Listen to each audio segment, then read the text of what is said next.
So I'll be showing you how to force restart your Samsung Galaxy A05. Now you might want to force restart in case you can't restart normally. Maybe the phone is frozen or there's an app that's completely frozen and you can't restart your phone normally. So to force a restart on your Galaxy A05, press and hold the power and volume down buttons.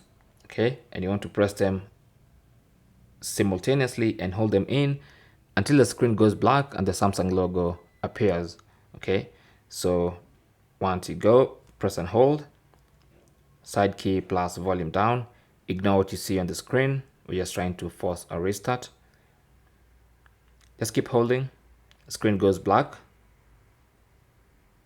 Samsung logo should appear in a couple of seconds. There you go. Now you can release and allow the phone to boot back up. And that's basically how to force restart your Samsung Galaxy A05. Thanks for watching.